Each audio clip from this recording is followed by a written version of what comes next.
Assalamualaikum warahmatullahi wabarakatuh. Perkenalkan, nama saya Aulil Baranova. Saya dari kelas KPIC.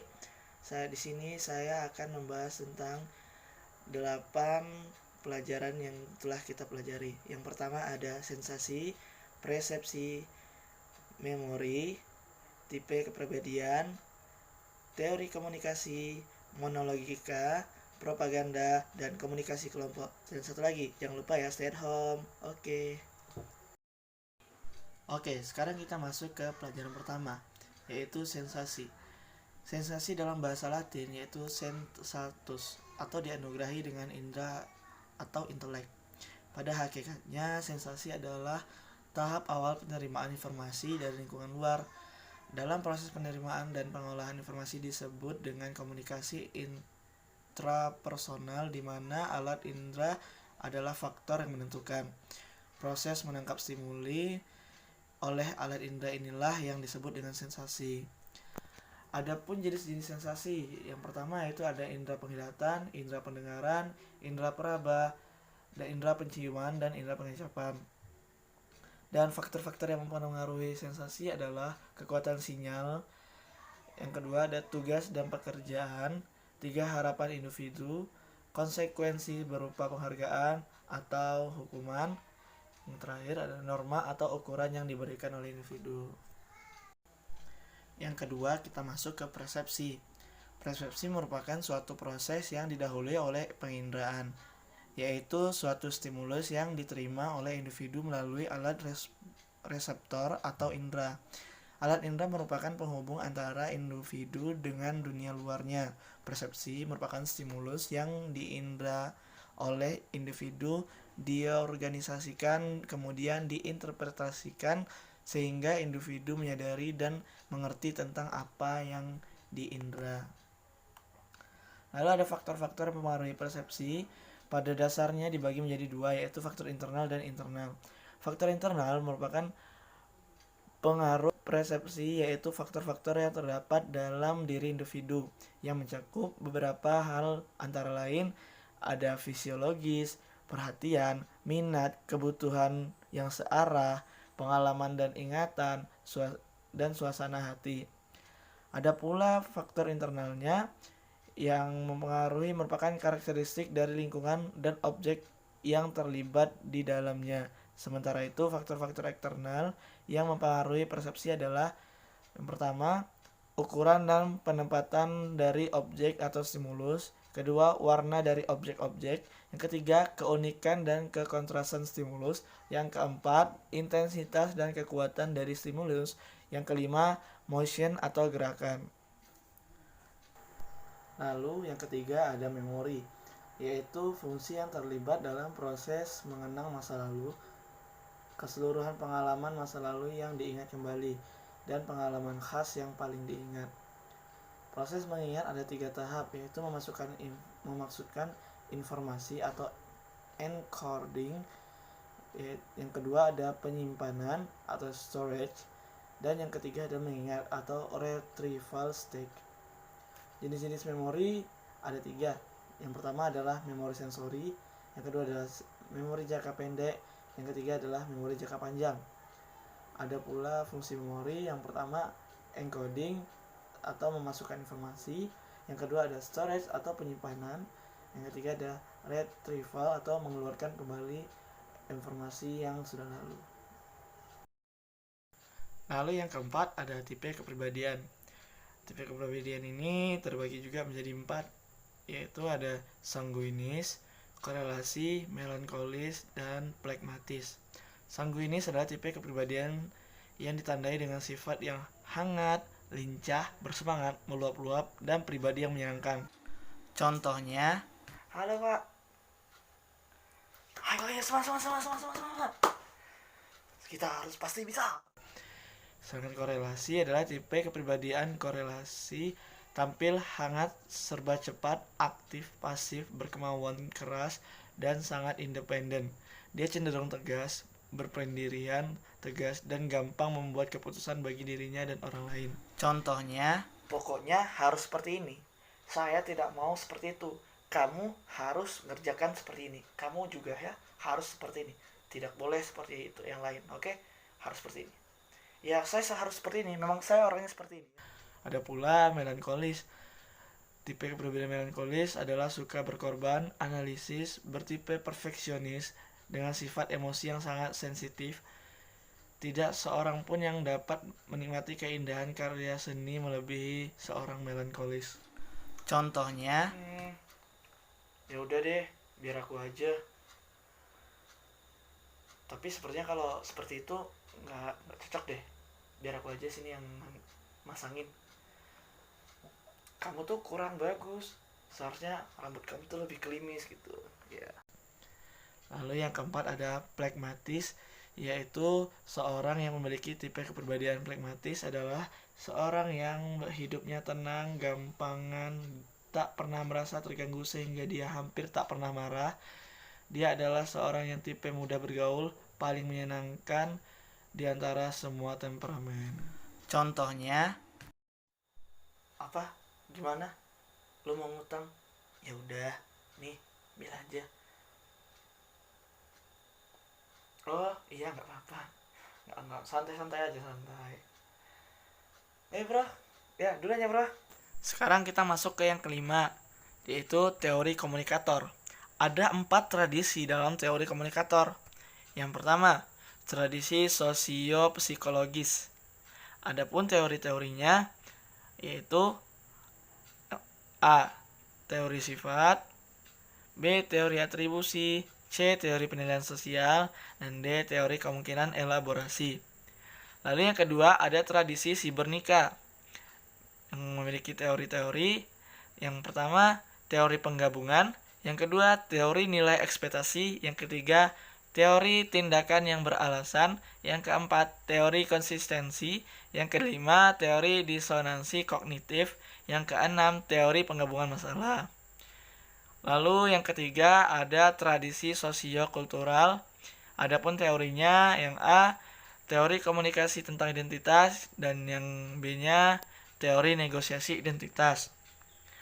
Dan ada tradisi terakhir yaitu tradisi kritik. Teorinya A, teori sudut pandang, B, identitas yang dibentuk dan ditampilkan, dan C, teori queer. Yang keenam adalah monologika. Monologika adalah ilmu tentang seni berbicara monolog. Dalam monologika hanya satu orang yang berbicara kepada seorang lain atau kepada kelompok orang. Komunikasi dalam proses berpidato lebih bersifat satu arah, sebab hanya seorang yang berbicara sedangkan yang lain mendengar. Bentuk-bentuk tergolong dalam monologika adalah pidato dan ceramah. Pidato adalah sebuah kegiatan berbicara di depan umum atau berorasi untuk menyatakan pendapatnya atau memberikan gambaran tentang satu hal. Sedangkan ceramah adalah pidato yang bertujuan memberi nasihat dan petunjuk-petunjuk sementara ada audiensi yang bertindak sebagai pendengar. Ceramah dapat dilaksanakan kapan saja, tidak ada rukun dan syaratnya.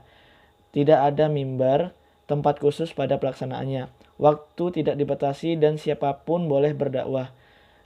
Dapat dilakukan dengan cara kreatif dan inovatif.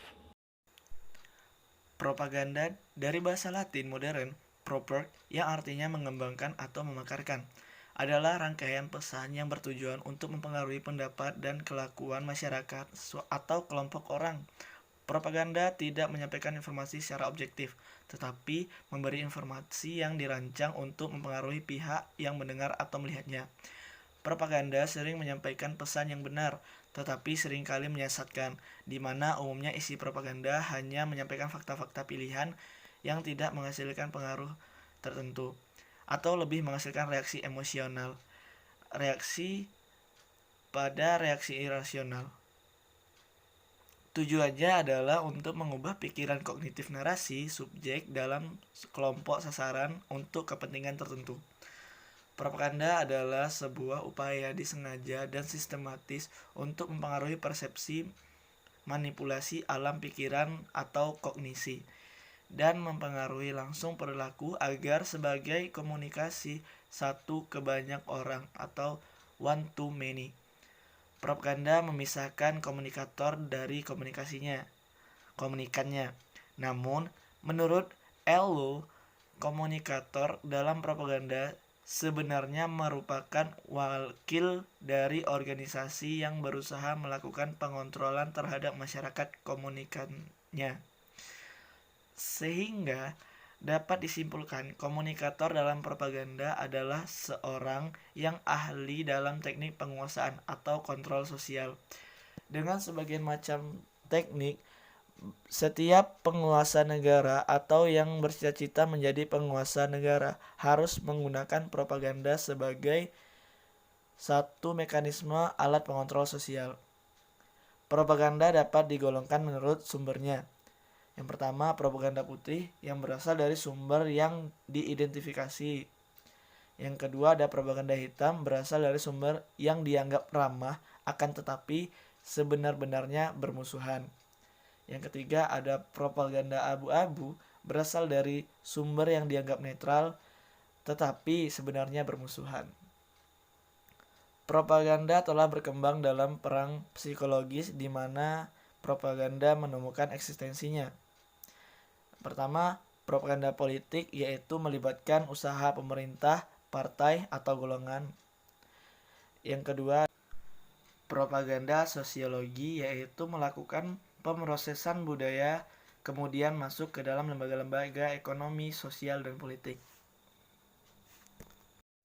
Ada pula komponen propaganda. Yang pertama, pihak menyebarkan pesan berupa komunikator atau orang dari lembaga-lembaga yang menyampaikan pesan dengan isi dan tujuan tertentu. Yang kedua, komunikan atau target penerima pesan yang diharapkan menerima pesan dan kemudian melakukan sesuatu sesuai pola yang ditentukan oleh komunikator. Yang ketiga, pesan tertentu telah dirumuskan sedemikian rupa agar mencapai tujuan yang efektif. Yang keempat, sasaran atau medium yang tepat dan sesuai atau serasi dengan situasi yang dari komunikan. Yang kelima, kebijaksanaan atau politik propaganda yang menentukan isi dan tujuan yang hendak dicapai. Yang keenam, dilakukan secara terus-menerus. Yang ketujuh, terdapat proses penyampaian gagasan, ide kepercayaan, atau doktrin. Yang kedelapan, mempunyai tujuan untuk mengubah opini, sikap, dan perilaku individu atau kelompok dengan teknik-teknik mempengaruhi. Yang kesembilan, kondisi dan situasi yang memungkinkan dilakukannya kegiatan propaganda yang bersangkutan. Yang ke-10, menggunakan cara sistematis, prosedural, dan perencanaan. Yang ke-11, dirancang sebagai sebuah program dengan tujuan yang konkret untuk mempengaruhi dan mendorong komunikan melakukan sesuatu yang sesuai dengan keinginan atau pola yang ditentukan oleh komunikator. Lalu yang terakhir ada komunikasi kelompok. Komunikasi kelompok atau group communication adalah komunikasi yang berlangsung antara beberapa orang dalam suatu kelompok kecil seperti dalam rapat, pertemuan, konferensi, dan sebagainya. Itu menurut Anwar Arifin pada tahun 1984.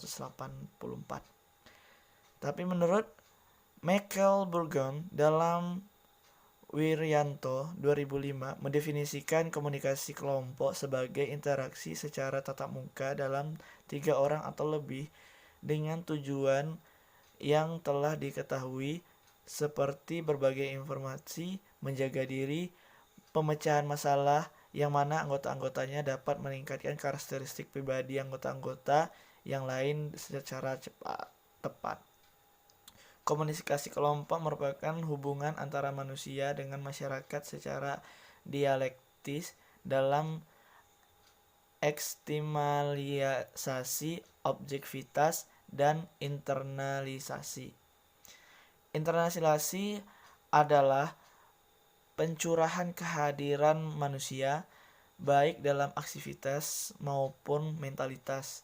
Melalui eksternalisasi, manusia mengekspresikan diri dengan membangun dunianya.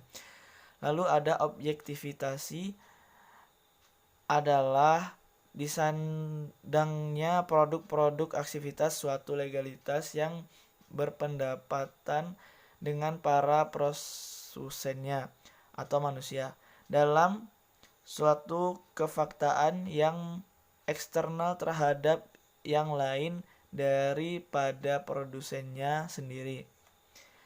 Yang ketiga ada internalisasi, adalah peresapan kembali realitas oleh manusia dan mentransformasikannya sekali lagi struktur-struktur dunia objektif ke dalam struktur-struktur kesadaran subjektif.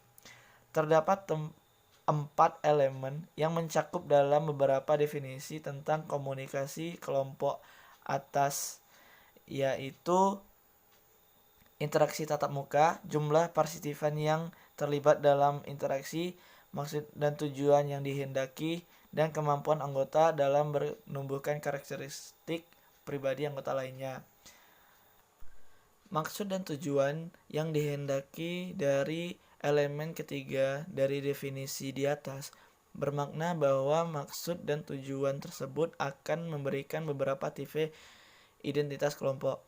Kalau tujuan kelompok tersebut adalah berbagi informasi, maka komunikasi yang dimasukkan untuk menanamkan pengaruh atau to impart knowledge.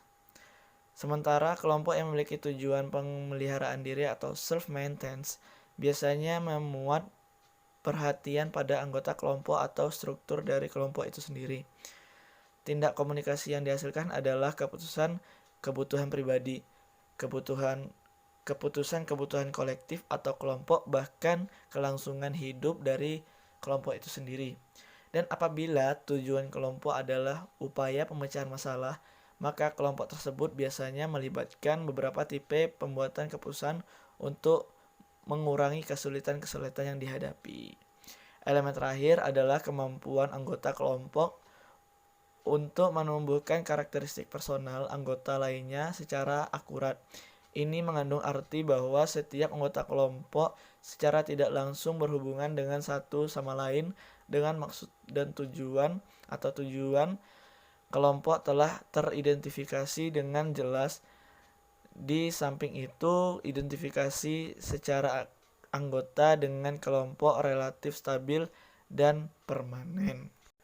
Baik, mungkin hanya itu yang dapat saya sampaikan. Kurang dan lebihnya saya mohon maaf, karena ini hanya saya kerjakan seorang diri. Dan semoga video ini bermanfaat bagi teman-teman semuanya. Mungkin hanya itu yang dapat saya sampaikan. Kurang lebihnya saya mohon maaf. Fastabiqul khairat. Wassalamualaikum warahmatullahi wabarakatuh.